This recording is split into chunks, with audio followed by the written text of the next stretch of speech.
Hi there.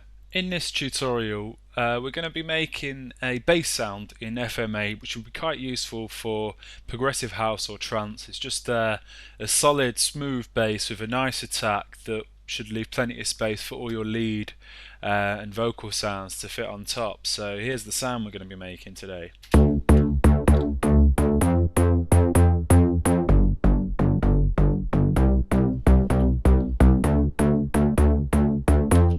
So let's start off by creating a new sound in FM8 and we can go ahead and program these operators.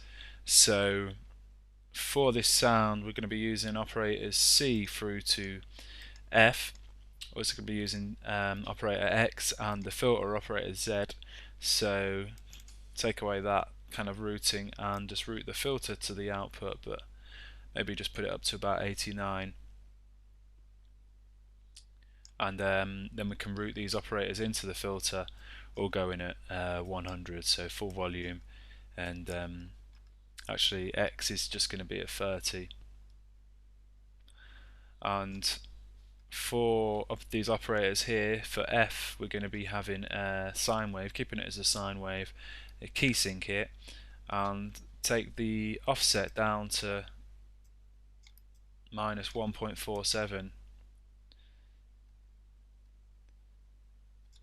and the ratio is going to be 0.4995, so just under 0.5 really, and these values are just going to help sort of thicken the sound up a little bit.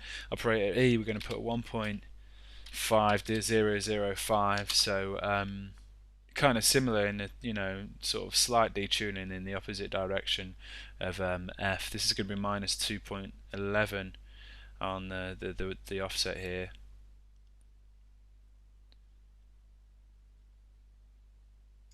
And this stays at a sine wave as well, and we're going to key sync it again. D, operator D is going to be 1.4995 for the ratio, so it's just going in slight detuning in the opposite direction to E, and the offset we're going to take up to 0.19, and it's going to be a sine again and key synced. And for operator C, going to have this as a triangle, key sync it, and the ratio is going to be 1.0, and the the offset is going to be 1.00, the ratio is going to be 0.5005. So we've kind of set these operators to 1.5 and 0.5 and then just detune them ever so slightly, which is giving us that sort of thick chorusy like sound. So I'm going to feed some of these operators back into themselves. C is going to go 39. It's going to help just give the sound a little bit of aggression really. D we're going to go to 60.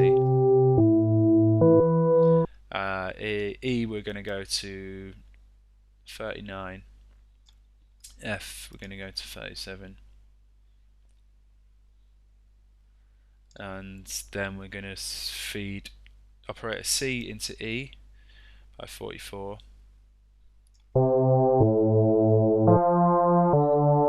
And we're going to feed C into operator X at 29. Once we set up operator X, we'll hear the effect that sound is going to have, and also X is going to feed into operator D at 42. But it's not going to have an effect yet because we need to set up operator X.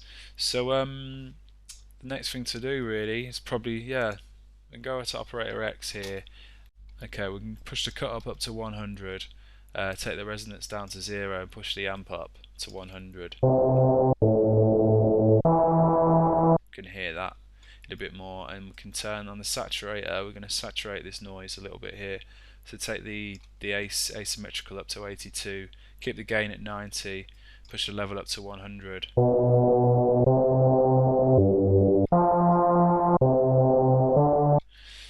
Okay, so next thing to do is set up the filter and just pull the cutoff right down to 0 here, the resonance down to 0 as well. Keep filter 2 as it is, but take the resonance down to 0 actually. Both these filters stay as low pass and we take the mix, well, the mix and the routing and stuff like that, that stays the same. So you know, it's kind of routed to filter 2 and it's in serial mode.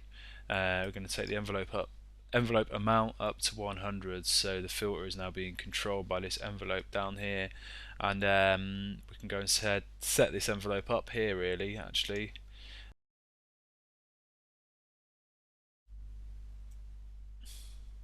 Okay, so just pull the sustain up to about halfway there, just take the attack down a bit.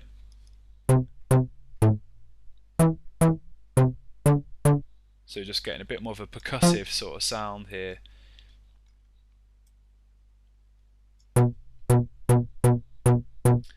Let me take this, bend. What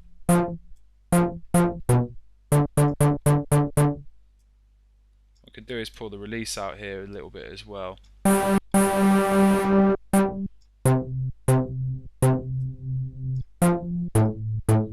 what we want to do as well, it sounds a bit funny at the moment, what we want to do is we want to link the envelope of the noise operator to the filter, so we've got the same shape. So we're just getting that noise, we're just getting that raspy sort of top end on the attack of the sound. So next thing to set up really is the rest of the envelopes for operators C through to F, and quite a simple envelope really. Just pull the sustain down a little bit, just drag it out, and just give it a little bit of a release as well, and then just link all these other operators to what we set in C, so we get the same envelope there, consistent envelope. And if you wanted to open up the filter, you could do, you get a nice consistent sound. And I might actually just take the level of the noise down a little bit. So next thing we could do is set up a pitch envelope here.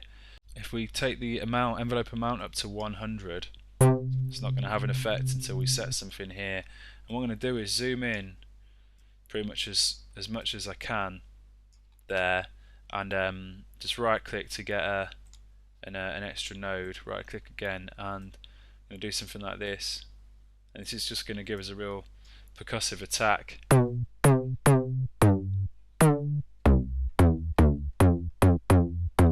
You know, we just got just by taking the attack up there of the pitch envelope. And if you check on the operators here, it's automatic when you set up a new sound in FM8, but all these operators are routed to the pitch envelope, so we're going to get that nice percussive attack to the sound. Okay, so we can go to the master panel here to sort of beef the sound up a little bit, give it 2 voices, take the detune up to about 37, and just give it a little bit of width. I don't want too much because it's a bass sound, so you know, bass frequencies should really stay in mono.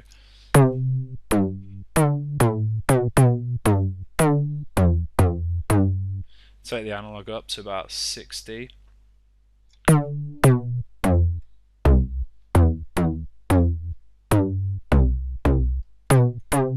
And what you could do here is take the transpose down, because it's a bass sound, so you know, if you want it to sort of a lower kind of low frequency, more beefy sort of sound there. Next thing I had on this sound was a tiny bit of reverb, not very much at all, because you know it's a bass sound, but just to give it, make it a bit more dramatic really. I took the time's quite low, the dry wet down to about 30, and the bright and treble stay in the middle. So very subtle reverb, you know, just giving it a little bit of extra space.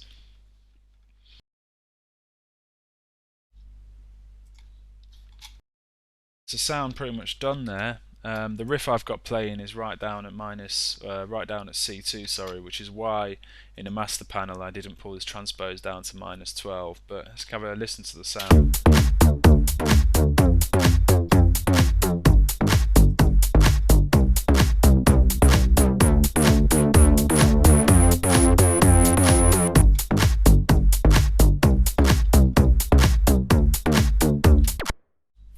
So there's our sound really, a plucky bass sound in FM8, maybe useful for progressive house or trance type genres. I hope you enjoyed that tutorial. Any questions, then get in touch and let us know. And yeah, thanks for watching. Cheers.